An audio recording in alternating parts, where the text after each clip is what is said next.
Rumusan oke, tujuan oke. Ya, masuk ke bab 2 kajian pustaka. Oke ya. Tadi yang disampaikan Bu Reni saya kira udah baik terkait dengan SEL dan KSE ya, KSE. SEL itu PSE ya Ada bahasa padahal kok. Indonesianya ya. Ya, juga silakan konsisten aja ya Bu Hana ya mau pakai SEL atau PSE. Ya, kalau di Baik, atas Mas. sudah dijelaskan, oh terjemahannya PSE ya udah selanjutnya menggunakan apa PSE aja, misalnya seperti itu.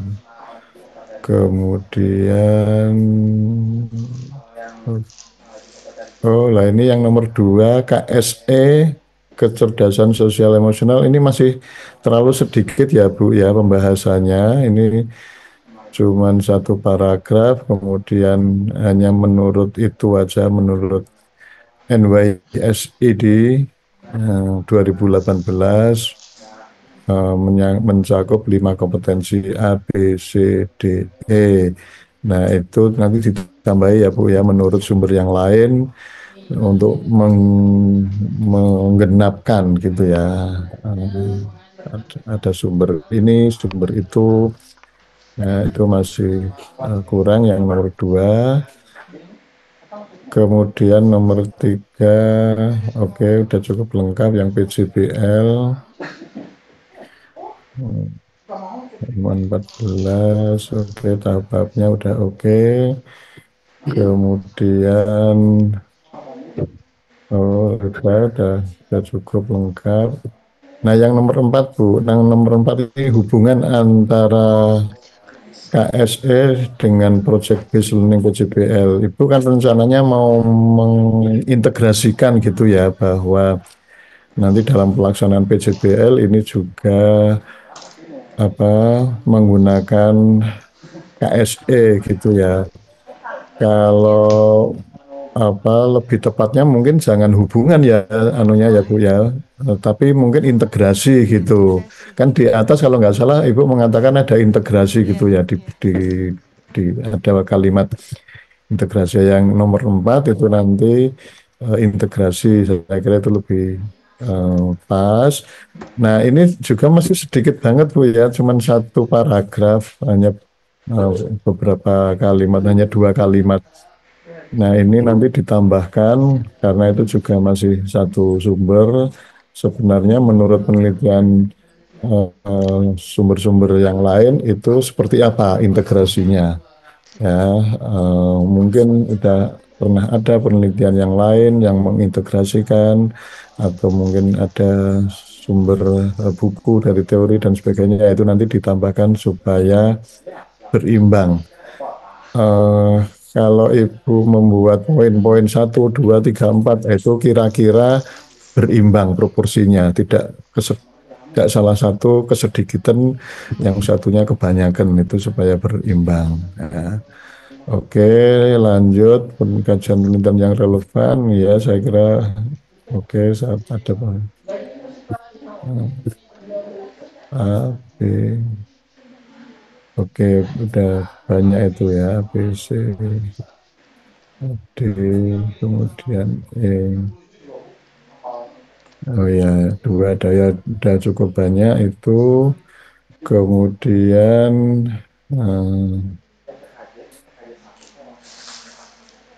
ya, oke.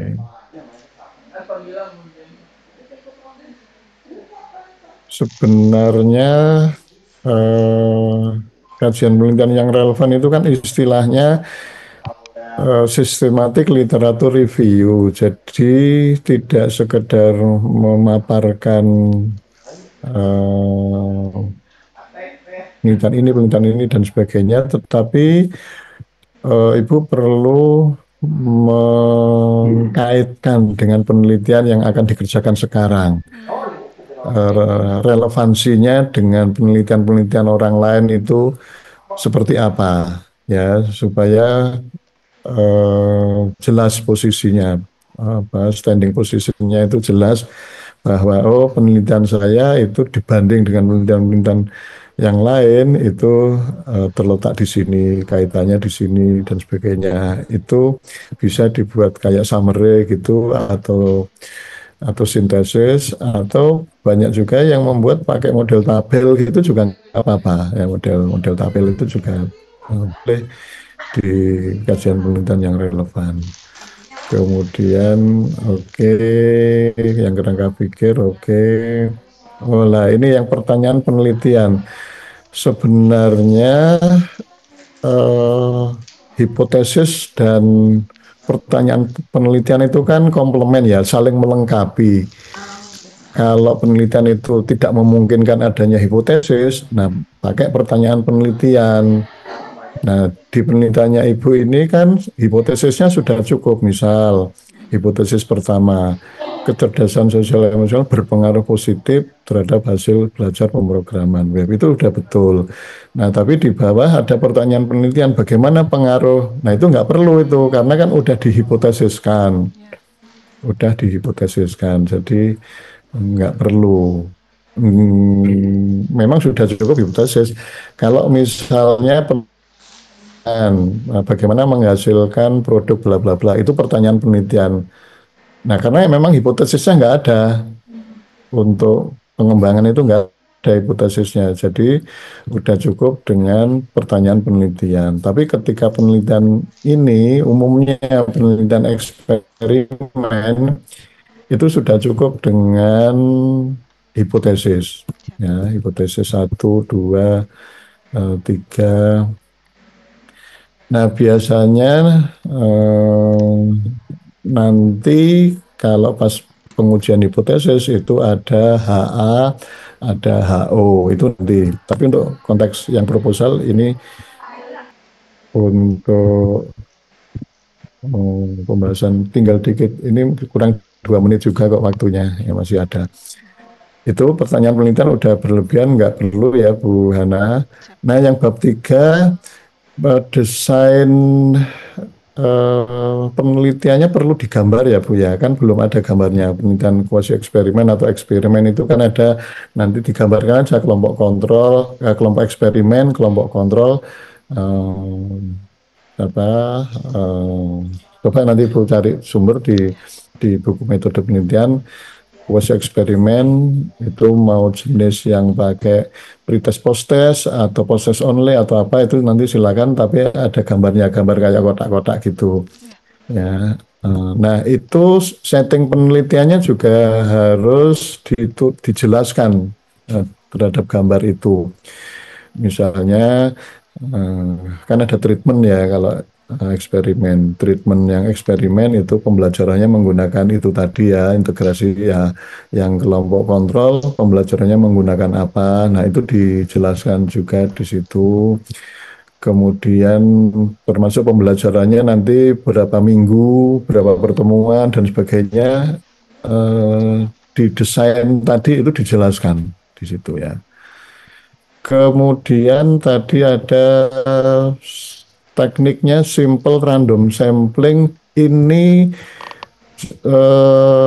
tidak cocok untuk pembelajaran di kelas karena kalau random sampling itu anak-anak dikopiok terus dipilihi dimasukkan dalam satu kelas tersendiri itu nggak cocok untuk pembelajaran di kelas karena nanti merasa beda ya oh diambil karena yang namanya simple random sampling itu kan pakai undian gitu diambil terus jadikan satu kelas jadi ya udah dipakai aja kelas apa adanya ya Baik. kelas apa adanya eh, hanya mungkin apa random assignment itu boleh random assignment.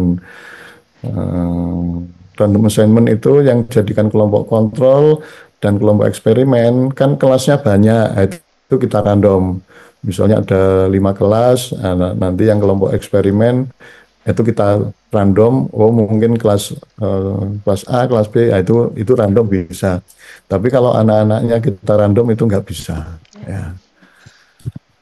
ya oke saya kira itu udah pukul 8.30 sudah cukup. Yang lain-lain hmm, saya kira udah tadi dari Bu Reni tadi ya. Oke. Ya, saya kira itu dari saya. Saya kembalikan ke moderator, silakan. Ya. Terima kasih kepada Bapak Profesor Herman atas saran dan arahannya.